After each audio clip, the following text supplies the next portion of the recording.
All right, family, let's jump right into it. Hi, Dr. Dandridge. One of the hardest things I'm facing is watching my grandmother stop eating and drinking. It goes against every instinct I have. Feeding her feels like love, and not feeding her feels like neglect. The nurses say it's normal, but it's heartbreaking to see her turn away from food she once enjoyed.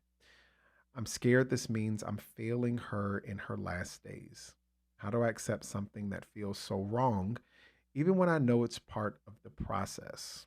Wow. Thank you so much for writing in. This is actually a conversation I have with a lot of my patient families. There's a few things that I want to address. The first thing is that, like you said inside of your letter, loss of appetite is actually a natural part of the body slowing down and conserving energy as it is approaching end of life.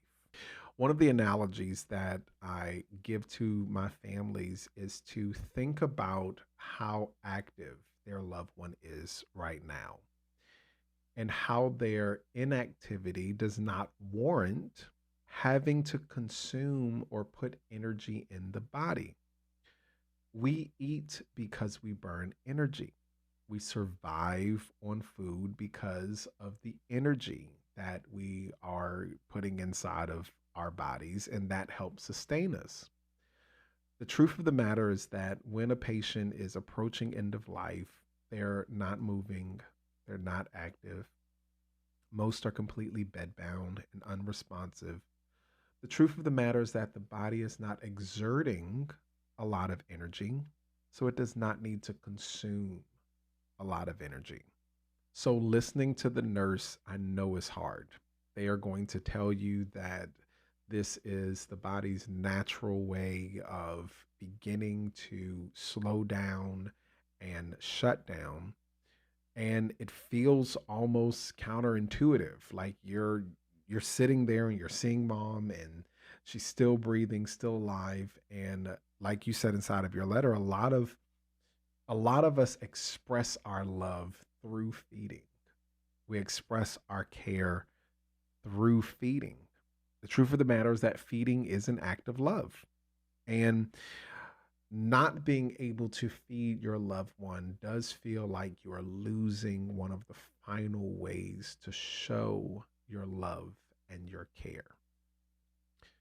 What you are really grieving is the ability for you to express in the way that you know how love, care, and affection to your loved one. One of the things that I tell a lot of my families as their loved one is beginning the transition phase and they are not eating, they are not drinking, is to focus on comfort, not on the calories. There are so many things that you can do as a caregiver that is still tending to the person without feeding.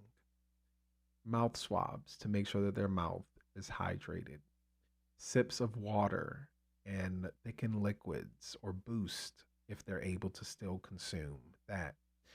Um, just presence, just talking to your loved one, playing music, holding their hand, rubbing their shoulder, braiding their hair.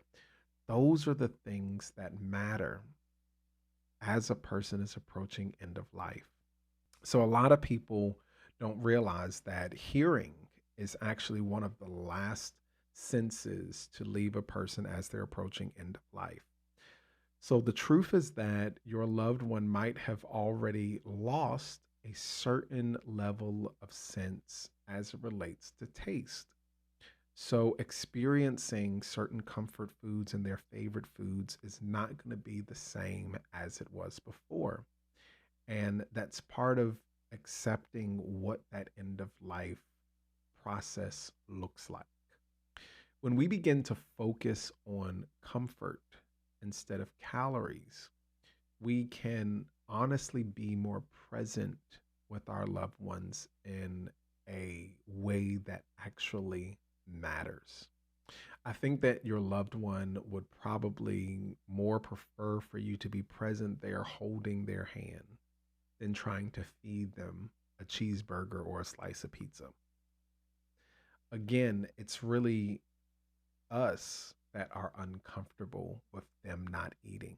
Because, like I said earlier, that is how we show love. That is how we show that we care. And when a person, like you said inside of your letter, you said, it goes against every instinct I have. Feeding her feels like love, and not feeling her feels like neglect. It's not neglect. You can show presence, and presence is the opposite of neglect. I know it's hard. You said that it's hard to see her turn away from food that she once enjoyed.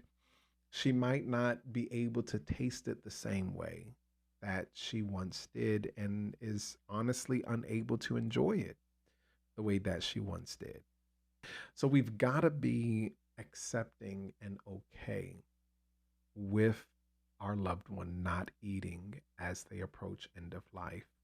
One of the things that I would encourage you to do is to ask your nurse, ask your mom's doctor, ask your grandma's doctor, what can you do that would be nourishing, but then also presence building in order to demonstrate love and compassion. Like you said, we're so used to feeding as a way of showing love and compassion, but there are other ways that you can show love and compassion to your grandmother at end of life, that I believe would be much more meaningful. So I hope that this conversation helps a little bit, to ease a little bit of your anxiety, and then also give you some ideas on how you can be of presence and be of help and be of comfort to your grandmother as she is approaching end of life. Will definitely be keeping you and your family inside of my thoughts and prayers. Listen, if you know someone who is also experiencing a little bit of anxiety with regards to their loved one not eating or drinking at end of life, do me a favor, share this with them.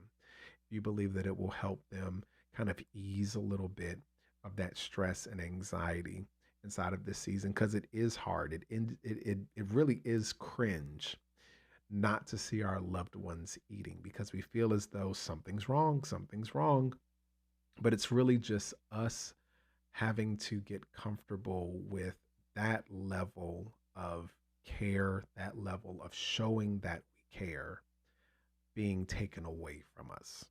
Thank you again for joining me at my desk. I'm Dr. Dandridge. This has been Designing Your Goodbyes.